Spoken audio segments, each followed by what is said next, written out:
కీర్తనలు 100వ అధ్యాయము.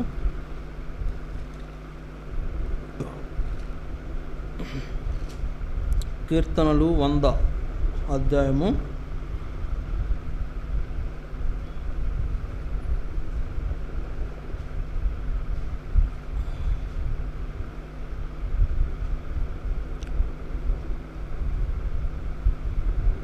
మొదటి 3 వచనాలు చదువుకుంటాం.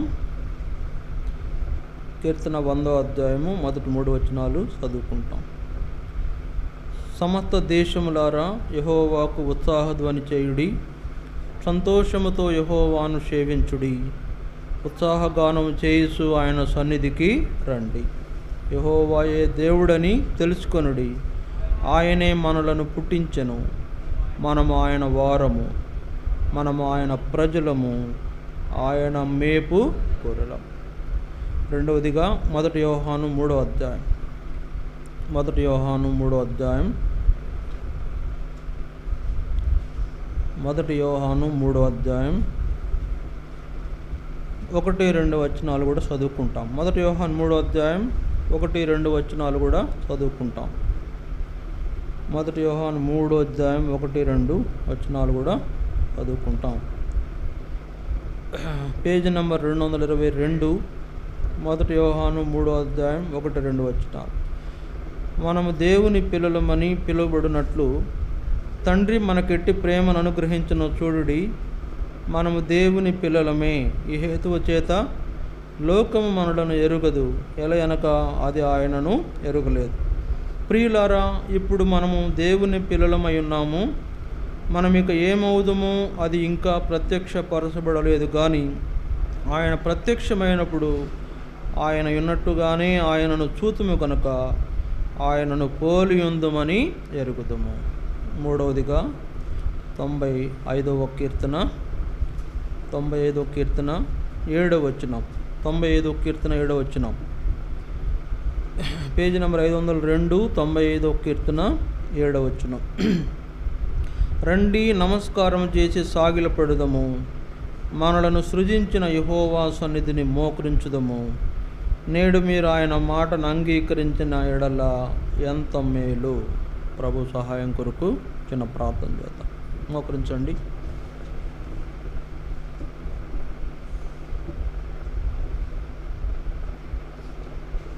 ప్రేమగల పరలోక తండ్రి, పరిశుద్ధుడైన దేవా, నీ స్తోత్రాలు. ఈ దినము మీ సన్నిధిలో చేరి మిమ్మల్ని ఆరాధించి కనపరిచినట్లు నీ పిల్లలుగా మమ్మల్ని మీరు ఏర్పరచుకున్నందుకు స్తోత్రాలు. ప్రభు, ఈ దినము మిమ్మల్ని ఆరాధించినట్లు మమ్మల్ని సిద్ధపరచండి. చదివిన వాక్య భాగముల ద్వారా మాతో మాట్లాడండి. ఇంకా అనేక విషయాలు మా గమనాన్ని తీసుకొచ్చి మిమ్మల్ని ఆరాధించడం కొరకే సిద్ధపరచండి. తోడుగా ఉండండి. నీ పిల్లలైన వారు నిన్ను ఆరాధించినట్లుగా ప్రతి ఒక్కరూ వాక్యం విని వాక్య ప్రకారం ఆరాధించటకై సహాయం చేయండి. ప్రభువా, ఇంకా అనేకులు రావాల్చున్నారు, వారిని కూడా తీసుకుని రండి. ఎవరు నష్టపోకుండా, ఆరాధన పోగొట్టుకోకుండా మీరే కాపాడమని ప్రార్థిస్తూ, ఇది ఆసన నన్ను కూడా బలపరచుము, మీ చిలువ సాటున నన్ను మరుగుపరచుము, నా నోట మీ మాటలుంచుము. కీర్తన 81:10 ప్రకారం, మత్తయి సువార్త 10:20 ప్రకారం నన్ను బలపరిచి వాడుకోవాల్సిందిగా కోరుకుంటూ, నీకే మహిమ, ఘనత, స్తుతి, ప్రభావములు ఆరోపిస్తూ యేసుక్రీస్తు వారి నామమున స్తుతించి ప్రార్థిస్తున్నాం తండ్రి. ఆమేన్.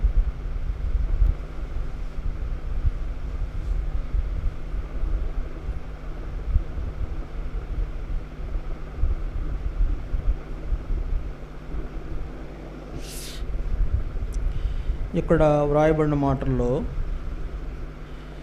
ప్రాముఖ్యమైన మాటలు ఏంటంటే, మనము దేవుని పిల్లలము, మనము దేవుని పిల్లలము. చూడండి, అందుకని 3 వచనాలు చదువుకున్నాం. మనం 3 వచనాల్లో కూడా ఏం అర్థమవుతుంది మనకు? కీర్తన 100వ అధ్యాయంలో ఆయన మనలను పుట్టించెను, మనము ఆయన ప్రజలం కనుక, ఆయనే మనలను పుట్టించినాడు కనుక మనము ఆయన యొక్క ప్రజలం, ఆయన మేపు గొర్రెలం. అది ఇక్కడ చూడండి, ఆయనే మనలను పుట్టించెను, మనము ఆయన వారం. సరే, దేవుడే మనలను పుట్టించాడు కనుక మనం ఇప్పుడు ఎవరి వారం అంటే ఆయన వారం. కాబట్టి ఆయనే మనలను పుట్టించెను, మనం ఆయన వారము, మనము ఆయన ప్రజలము. అదే సమయంలో మనం చూసిన 1 యోహాను 3వ అధ్యాయంలో కూడా మనము దేవుని పిల్లలమై ఉన్నాము, మనము దేవుని పిల్లలమై ఉన్నాము. కనుక మనం దేవుని పిల్లలమే, మనము దేవుని పిల్లలమే. అందుకనే 3వ అధ్యాయం 1వ వచనంలో మనము దేవుని పిల్లలమని పిలువబడినట్లు తండ్రి మనకెట్టి ప్రేమను అనుగ్రహించను చూడుడి అని. కనుక మనం దేవుని పిల్లలమని పిలువబడుతున్నాం లోకంలో. ఇది చాలా ప్రాముఖ్యమైన సంగతి. మనం దేవుని పిల్లలమని పిలువబడుతున్నాం. మూడోదిగా మనం చూసిన 95వ కీర్తనలో కూడా మనలను సృజించిన యెహోవా, మనలను సృజించిన యెహోవా. కాబట్టి నా తలంపు ఏంటంటే ప్రియులారా, మనము దేవుని పిల్లలం, దేవుని చేత ఏర్పరచుకొనబడిన పిల్లలం.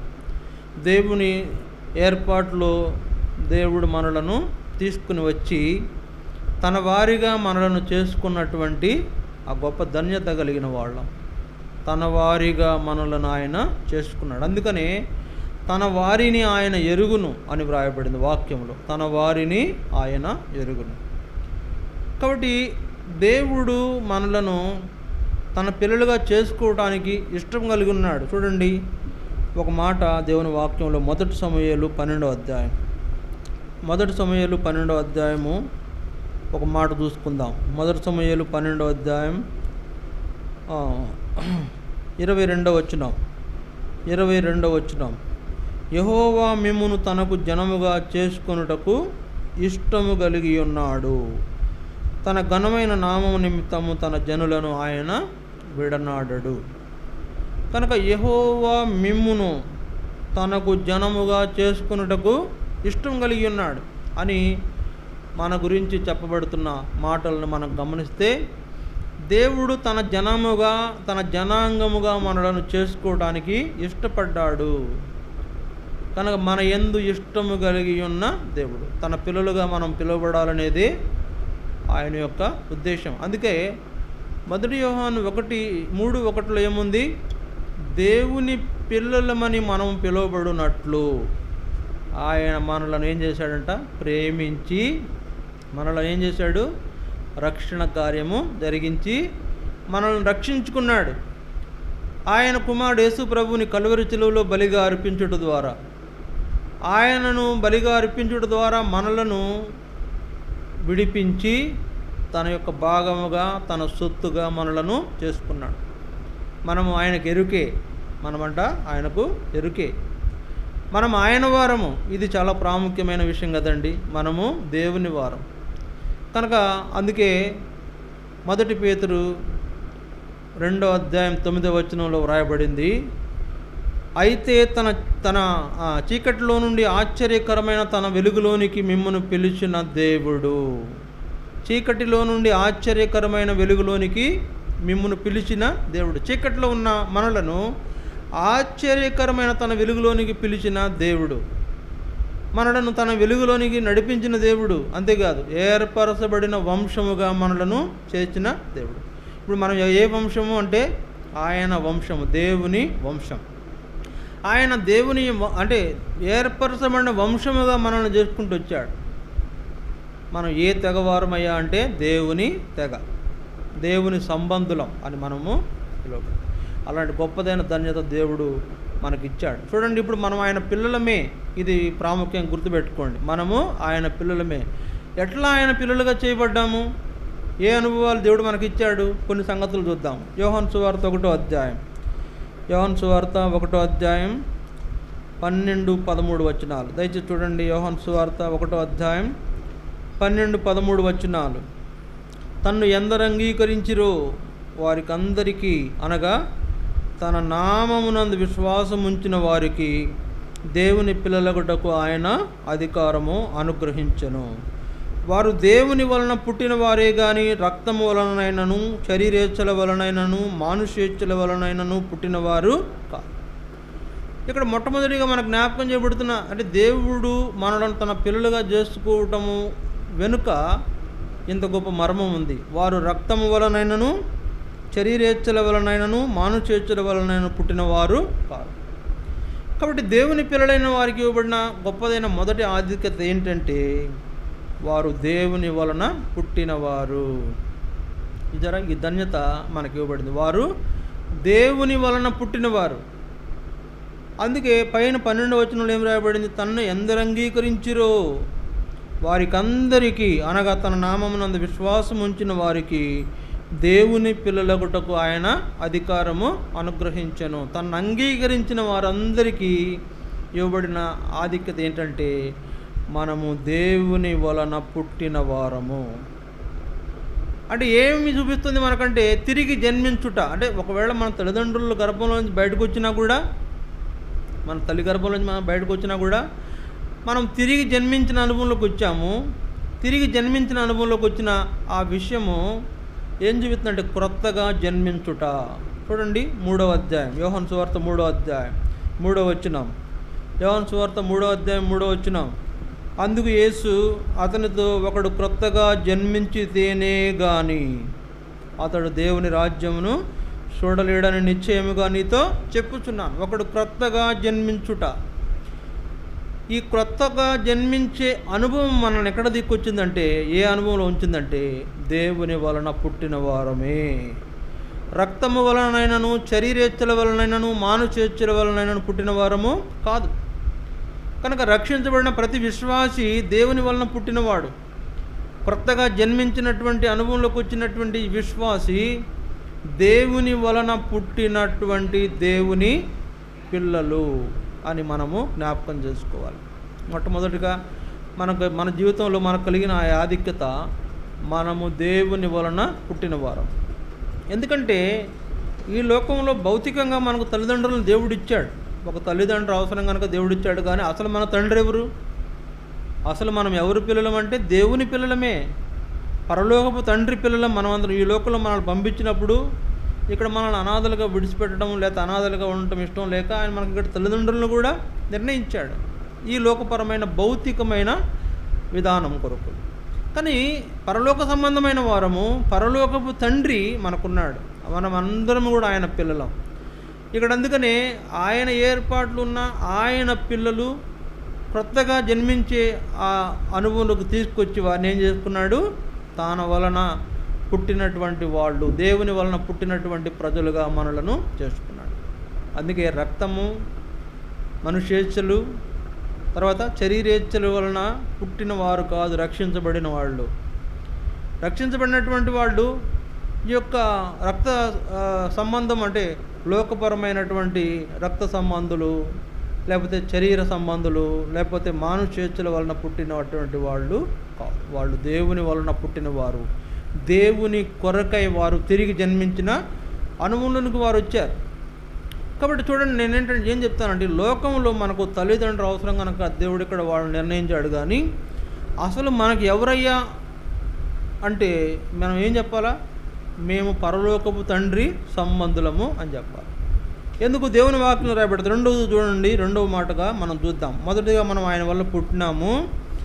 అది రక్తం వలన కాదు, శరీరేచ్ఛల వలన కాదు, మానసేచ్ఛల వలన కాదు, కానీ దేవుని వలన పుట్టిన వారమే మొదటిది. రెండవది చూడండి, 1 యోహాను 4వ అధ్యాయం 1 యోహాను 4వ అధ్యాయం 4వ వచనం. 1 యోహాను 4వ అధ్యాయం 4వ వచనం. చిన్న పిల్లలారా మీరు దేవుని సంబంధులు, మీలో ఉన్నవాడు లోకంలో ఉన్నవాని కంటే గొప్పవాడు గనుక మీరు వానిని జయించి ఉన్నారు. ఇక్కడ రెండవదిగా మనం ఏంటంట? దేవుని సంబంధులం మనం ఏంటంట. అందుకే ఎక్కడేమన్నాడు? చిన్న పిల్లలారా మీరు దేవుని సంబంధులు. మీరు దేవుని సంబంధులు, దేవుని కుమారులు లేదా దేవుని పిల్లలు. ఇంకో మాట చెప్పాలంటే ఆయనే మనలను కన్నాడు. సరే, ఆయనే మనలను కన్నాడు. మన కన్న తండ్రి ఎవరయ్యా అంటే దేవుడే. మన కన్న తండ్రి ఎవరు అంటే నిజంగా మన కన్న తండ్రి ఏమిటి? దేవుడే. అసలు ఇంకో మాట చెప్పాలంటే మనది ఈ లోకం కానే కాదు, మనం ఇక్కడి వారం కానే కాదు, మనది ఈ యొక్క ఇండియన్ అంటే ఏంటంటే భారతీయ సంస్కృతిలో సంస్కృతి అసలు మనదిగానే కాదు. ఏదో ఈ సంస్కృతిలో కొంతకాలం ఉండడానికి దేవుడు మనల్ని పంపించాడు. కొంతకాలం ఉండి మళ్ళీ తిరిగి మనం అక్కడికి వెళ్ళిపోవాల్సిందే. అందుకే ఎవ్వరు ఈ లోకంలో శాశ్వతంగా ఉండిపోతానని చెప్పే పరిస్థితి లేదు. కనుక మనం ఎక్కడి నుండి వచ్చామో అక్కడ తిరిగి మనం వెళ్ళాల్సిందే. అందుకే దేవుడు ఏమంటున్నాడు, నరులారా తిరిగి రండి, నరులారా తిరిగి రండి. నేను అంటే పంపించిన దేవుడు ఏం చెప్తున్నా అంటే, సార్లే వచ్చేసేయండి, నా దగ్గరకు వచ్చేసేయండి అని పిలుస్తున్నాడు. కాబట్టి చూడండి, రేపొద్దున రెండవ రాకడలో కూడా మనం ఇక్కడ ఉండేవాళ్ళం కాదు, ఆయన దగ్గరికి వెళ్ళిపోయేవాళ్ళమే. మళ్ళీ ఆయన మధ్య ఆకాశానికి వస్తాడు, మనల్ని అక్కడ తీసుకువెళ్ళిపోతాడు, మన ఇంటికి మనలను తీసుకువెళ్ళిపోతాడు. ఎక్కడి నుండి వచ్చామో అక్కడ తిరిగి వెళ్ళాల్సిన వాళ్ళమే. ఈ లోకంలో టెంపరవరీగా అమ్మ, నాన్న, అన్న, అక్క, చెల్లి, తమ్ముడు బంధాలు పెట్టుకున్నాం. శాశ్వతమైనవి కాదు, టెంపరవరీ. శాశ్వతమైన రిలేషన్ మనది ఏదంటే దేవుడు, పరలోకపు తండ్రి. ఆయనే మన తండ్రి, ఆయనే మనకు దేవుడు, ఆయనే మనలను పుట్టించాడు. మనం ఆయన పిల్లలము, ఇది మర్చిపోకూడదు. అందువల్ల చూడండి, ఇప్పుడు మనం ఏమయ్యామంటే రెండవదిగా ఆయన దేవుని సంబంధులము.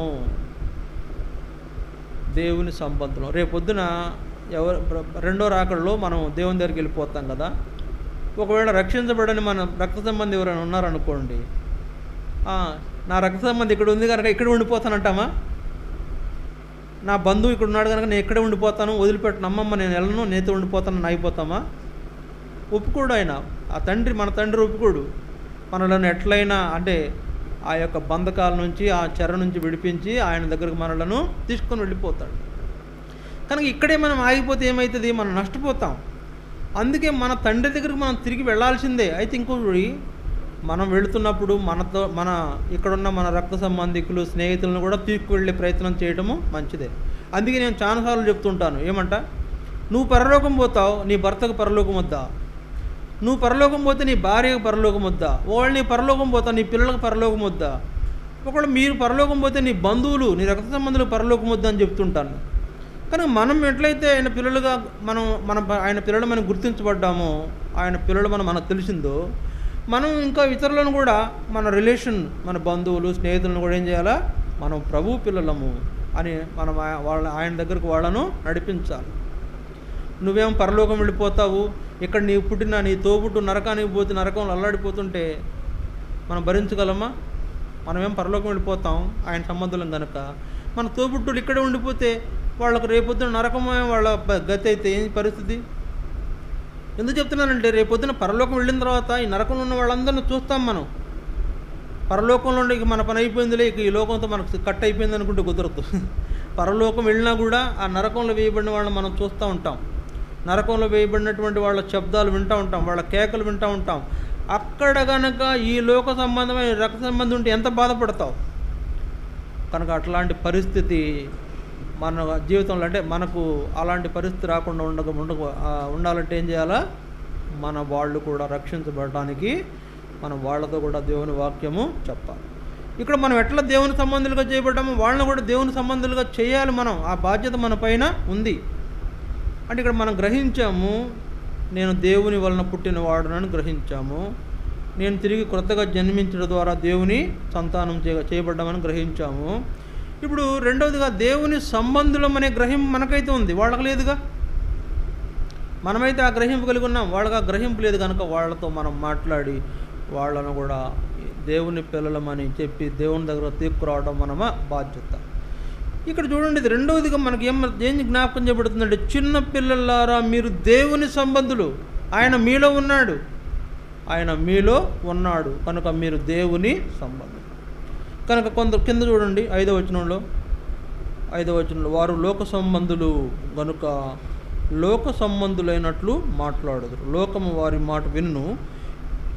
6వ వచనం, మనం దేవుని సంబంధులము, దేవుని ఎరిగిన వాడు మన మాట వినును, దేవుని సంబంధి కానివాడు మన మాట వినడు. ఇందువలన మనము సత్య స్వరూపమైన ఆత్మ ఏదో భ్రమపరచు ఆత్మ ఏదో తెలుసుకొనుచున్నాము. కనుక దేవుని సంబంధులైన వారు మన మాట వింటారు. అట్లా మనం కూడా దేవుని సంబంధులుగా చేయబడ్డామని ఇది చాలా గొప్ప ధన్యత. లోక సంబంధులము కాదు, సాతాను సంబంధులము కాదు, శరీరేచ్ఛలు మానుచేచ్ఛలు నెరవేర్చుకునేటువంటి వాళ్ళము కాదు. ఇప్పుడు దేవుని సంబంధులం అంటే సంబంధం అంటే దాన్ని ఏం చూపిస్తుంది అంటే రిలేషన్, దేవునితో మనకున్న రిలేషన్ చూపిస్తుంది. ఆయన మన రిలేటివ్. ఇంకా చెప్పాలంటే ఆయన మన తండ్రి. కనుక ఆయన సంబంధం. ఒకవేళ ఈ యొక్క అనుభవంలో ఆయన సంబంధులుగా చేయబడటం మనకు ఇవ్వబడిన రెండవ ఆధిక్యత. దేవుని సంబంధులుగా చేయబడటం మన యొక్క రెండవ ఆధిక్యత.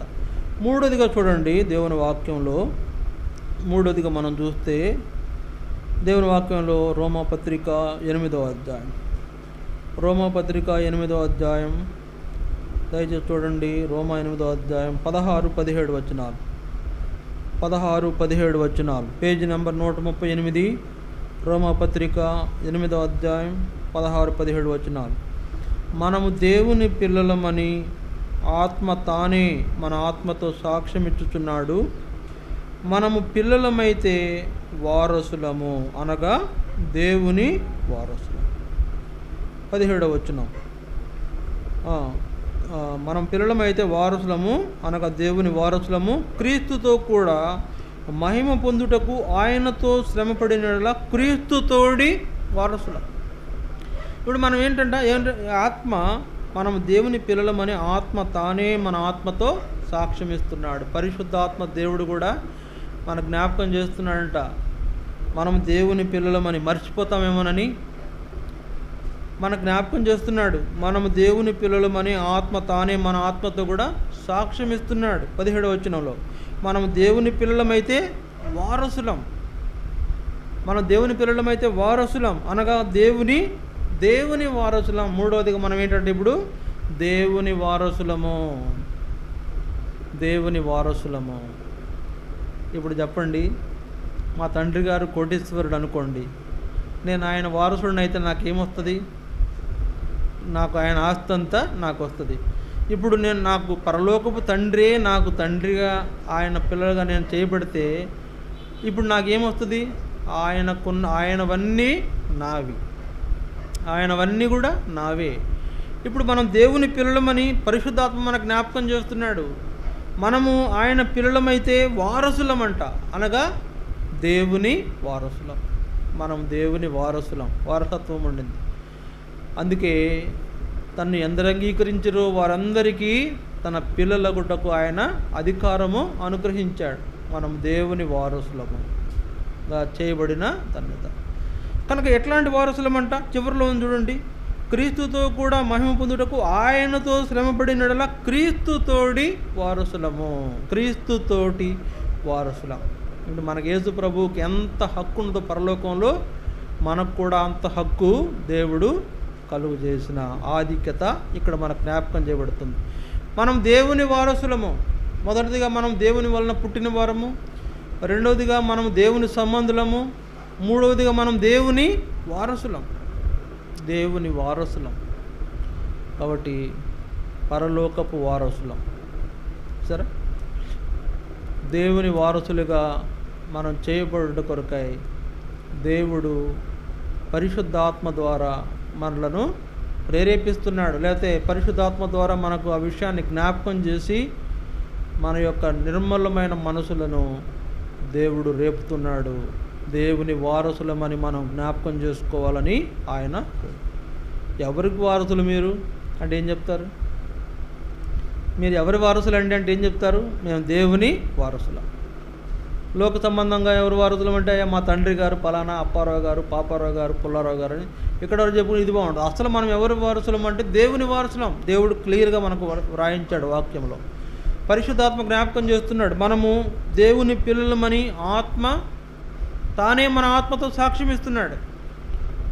ఇదిగో వీళ్ళు దేవుని పిల్లలు, ఇదిగో వీళ్ళు దేవుని వలన పుట్టినవారు, ఇదిగో వీళ్ళు దేవుని సంబంధులు, ఇదిగో వీళ్ళు దేవుని వారసులు అని మన గురించి చాటించేటువంటి ఒక సాక్ష్యం ఇచ్చే ఆత్మను కూడా దేవుడు లోకంలో ఉంచాడు. అందువలన ఆత్మే సాక్ష్యం ఇస్తూ అంటున్నాడు, మీరు దేవుని వారసులు, దేవుని వారసులు. దేవుని వారసులుగా చేయబడిన ఆధిక్యత మనం కలిగి ఉన్నందున దేవుణ్ణి మనం ఏం చేయాలా? ఘనపరచాలి, ఆరాధించాలి. చివరిగా చూడండి 2 కొరింథీ 5వ అధ్యాయం 20వ వచనం. చివరిగా 4వ ఒక మాట చూసుకుని మన ప్రభువుని ఆరాధిస్తాము. 2 కొరింథీ 5వ అధ్యాయం 20వ వచనం. 2 కొరింథీ 5వ అధ్యాయం 20వ వచనం. కావున దేవుడు మా ద్వారా వేడుకొనినట్లు మేము క్రీస్తుకు రాయబారులమై దేవునితో సమాధానపడుడని క్రీస్తు పక్షముగా మిమ్మును బతిమాలుకొనుచున్నాము. ఇక్కడ మన జ్ఞాపకం చేయబడుతున్న 4వ సంగతి ఏంటంటే మనము క్రీస్తుకు రాయబారులం. క్రీస్తుకు రాయబారులం. ఇంక దీన్ని ఎట్లా చూడాలంటే దేవుని రాయబారులం. దేవుని రాయబారులం. దేవుని యొక్క సమాచారాన్ని ఇతరులకు చేరవేయవలసినటువంటి వారము. రాయబారులు అంటే ఏంటి? రాయబారులు అనే మాట దేని చూపిస్తూ ఉందంటే వాళ్ళు దూతలు, దేవుని దూతలు. రాయబారులు అంటే ఏం చూపిస్తుందంట? దేవుని దూతలు. కనుక దూత ఏం చేస్తాడు? సమాచారము చేరవేస్తాడు. కనుక దేవుని గురించి లోకమంతటా కూడా సాక్ష్యం ఇవ్వవలసినటువంటి క్రీస్తు రాయబారులం, అంటే దేవుని రాయబారులం. దేవుని నిమిత్తమై ఈ లోకంలో దేవుడు విషయాలను లోకం ఎదుట సాటించవలసిన రాయబారులం. కనుక 4వది దేవుని రాయబారులము. అందుకే మనం ఆయన రాయబారులుగా చేయబడినట్లు ఏం జరిగింది? దేవునితో ఆయన రాయబారు చేయనట్లు 27వ వచనం. ఎందుకనగా మనం ఆయన యందు దేవుని నీతి అగునట్లు పాపమెరుగని ఆయనను మన కోసము పాపముగా చేశాం.